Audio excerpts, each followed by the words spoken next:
Okay, this is Orlando Wilson, and what I want to talk about in this video is scammers in the close protection business and in the security business. And these are security companies, private investigation companies, etc., that scam their clients, generally by playing on the client's fears. Generally, for close protection services, if a client comes to you, there's a reason why they're coming to you. Be it they think they're under threat from criminals, domestic partners, etc. And this is where, if you're running a legitimate company, you need to help, in my opinion anyway, you need to help that client solve their problems, minimize their fears, not just take them for every penny you can. Now, I tell people, if you're dealing with a professional close protection company, if a client, and this is from the client's perspective, if you're a client going to a security company asking for close protection services, they're just not going to agree to send you out people. They're going to ask you questions about what the situation actually is to see if they can actually help you, and see how they can manage the threat and identify what the problem actually is that you could be under. Also, from a service provider's perspective, I need to know who I'm dealing with, because I need to understand that, well, I need to know that I'm not supplying personnel to criminals or getting my guys and girls into situations which they just, how can I put it, we don't want to handle. So this is where, and again, I've said in other videos, some of the biggest clients for close protection services are criminals. So if you're a service provider, you'll be very careful who you're dealing with. You don't want to be providing services to let's say a common drug dealer that's under surveillance. The threat is coming from law enforcement, and all of a sudden you're caught up in narco business where you just thought you were providing close protection services. It's your duty to actually check out who you're working for and why they need the services. Let me give you a couple examples of why you need to know. Let me first of all give you an example of why you need to know what the situation is. Years ago, we were contacted by someone whose girlfriend had been apparently kidnapped in former Soviet Union. And he had already gone to, he went to one large US risk management company, so we say. And they had already talked about extraction plans, rescue plans, this, that, and everything else. They sent somebody to see him at his office, and this was in South Florida. This was a DC company. So they were all excited, and they're telling him what they could do and how they're going to help him and all this stuff. You know what? He came to us, and we said we had people in that country at the time, very good people. So we said, okay, let us know a little bit of information. Give us her name, her information, etc., etc., and we'll look into it, and we'll tell you if we can help you. Of course, he paid. And this gentleman, against our advice, flew to the country where this had happened. And again, we provided him with bodyguards and all the other stuff. You know what? The first thing you do with any kidnapping situation is you confirm what the problem was. The lady had not been kidnapped. The lady was pulling a scam on this guy. And he was madly in love with her. He was going to marry her, etc. Fly her to the Caribbean and propose to her. When she didn't turn up in the US, she all of a sudden had been kidnapped. We had her on a plane going to Germany, where she worked for a magazine. The lady also had a criminal history for prostitution, etc., etc. She'd also run girls, run a prostitution ring. So this lady was a little bit wise. And this gentleman wasn't too happy when he was told, you know what, your girlfriend's not been kidnapped, she's in Germany. Your fiance is not being kidnapped, she's in Germany, and she has a history of prostitution. And from our perspective, she was going to scam me for a lot of money. That type of thing happens. But again, this is where the DC company was already talking about billing and rescue operations before they even, and again, I don't know how the hell they're going to put a rescue operation off. They were talking about this before they even worked out what the situation is. To me, even though that's a very large, credible company, they're scammers. They were trying to scam this guy. Why? Because they didn't identify what the problem was to start with. Another story from Eastern Europe. And this is where a lot of security companies, they tend to operate the same ways as lawyers operate. A lawyer, and I mean, lawyers are a necessary evil in some cases. A lawyer, you'll go to a lawyer will have a client walk through the door that's got a problem. and the lawyer will tell this guy, girl, yes, they've got one hell of a problem. And you know what? That lawyer is the only lawyer that can help them solve the problem. They will solve the problem. They'll help them. They'll do everything for them, etc. And you know what? That client's got a big, big problem. Why? Because the lawyers are playing off people's fears. They're scaring people and they're trying to hook them. You know what? I've seen it multiple times. And then when the client gives the lawyer the retainer, the lawyers are very, very wary about doing anything. They do minimum. Absolute minimum. And I've seen it in how many cases where the lawyers are working in their interests and doing their best to prolong the job rather than solve the client's interests. So again, a lot of security companies work like that when people turn up with problems. Another example from Eastern Europe back in the day. I know of a gentleman, and the story goes he was under a mafia threat in Moscow back in the crazy days.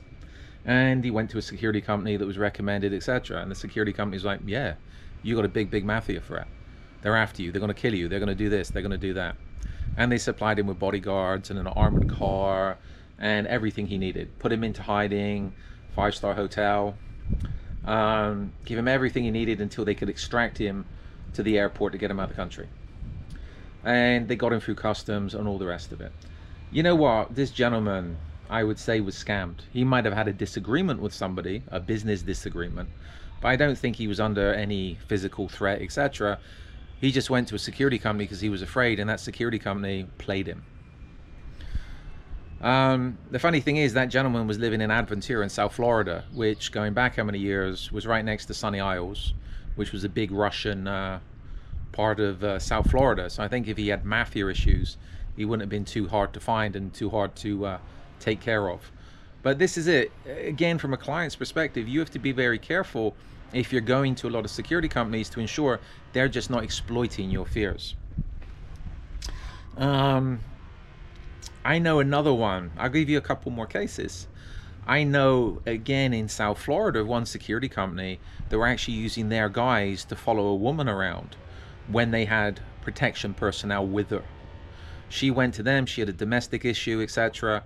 And the guys, I knew guys on the job like, yeah, we had so-and-so following us, and we're pointing out the woman saying, look, that's most probably a private detective your husband's put on us, put on you, they're watching us, they're following you. You know, the poor woman, they were playing on her fears. Why? They wanted to make money. That's the business, and this is where clients have to be very careful, and this is where I have a very low opinion of most security private investigation companies, because I've seen so much BS over the years. I remember years ago at another level back in London, I know of one company, and the owner used to send, he had a lot of, he had some good contracts, but it was all the lower end of the market. I used to work, when squatters were kicked out of houses, we used to move into the squats to make sure they didn't come back. That's another side of the business. But he also had a lot of building sites in questionable parts of London, so we say. And he used to get a lot of guys working these places, generally immigrants, fresh off the boat. Put these guys out in the middle of nowhere in some dodgy area on a building site. And again, these guys are walking around whatever time at night, they're in the porter cabins. And he used to go around, or he used to get people to go around and throw rocks at them. Or he used to carry a catapult and fire rocks at the porter cabin and all the rest of it. That way, when the site managers turned up in the morning and they go to talk to the security guard's terrified because they've had people throwing bricks at them all night. Well, part of the night. So again, that kept in the site manager's mind, they needed security because they didn't want their stuff being stolen, vandalized, etc. And this is the old thing where a lot of security companies will cause a problem so they can pretend to solve the problem. That's the security business. So this is where you have to be very, from a client's perspective, you have to be very careful if you have a problem who you go to ensure you're not being exploited. From a service provider's perspective, you know what? Maybe I'm too honest with my clients, because again, I'm not going to exploit them. I don't have to exploit them. The reason I'm in this business, yes, I'm in the business to make money, but I'm also in the business to provide a professional service. And I've been doing this for too long now to start playing games.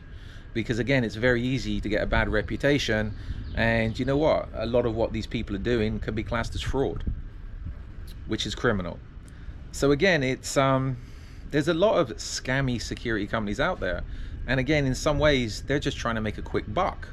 And a lot of them, how can I put it? They don't know what they're doing. They're not ethical, but that's the security business. And as I said, that's why I've got a very low opinion of the security, private investigation industry and other people in it. There's some very, very good people, but they're a minority, not the majority. So again, if you're a client looking for a security company, if you have an issue, make sure that you're finding the right people. And I said one red flag is if you call somebody up, you got a problem, and they're willing to send you out people straight away. Yes, we got bodyguards. Yes, we'll help you. Yes, we'll do this. That's a red flag for a close protection company, because the first thing I want to know is, why have you got a problem? Who are you? And then we'll talk about if we can help you, and also we'll talk about fees. From the service provider's perspective, you need to know who you're working for, because you don't want to end up working for criminals. And I know one case, I maybe talked about it in another video, where I know some guys that was looking after one client that was under surveillance or under investigation, under indictment in the US, and they were being watched and followed, and the only people they could work out could have been watching and following this guy was federal agents. So the people I know said, thank you very much, we're not on the job anymore, because the person that got them on the job, that was running the job, didn't tell them, which is a red flag to start with. If they told them, you know what, if somebody come to me and said, look, I got a problem, I'm under investigation by the FBI or a federal agency, I need security because I'm also got issues with bad guys, you know what, would I take the job? Well, I'd be talking to law enforcement first and I'd be asking a lot of questions and seeing if we could do this without there being any issues. But this is where a lot of unscrupulous companies will just say yes, we'll take the money, and could put their people in a very, very bad position. Anyway, that's for another video. In the meantime, follow me along on social media. I'm up on LinkedIn, we're up on X, we're up on the main social media platforms. I prefer LinkedIn. And I also have an array of books up on Amazon that talk about various aspects of the close protection business, investigations business, crime fiction, etc. And if you've got any relevant questions, feel free to reach out to me. But again, as I said, from a service provider's perspective, you need to know who you're working for, and from a client's perspective, you need to make sure you're getting quality services and you're not being scammed.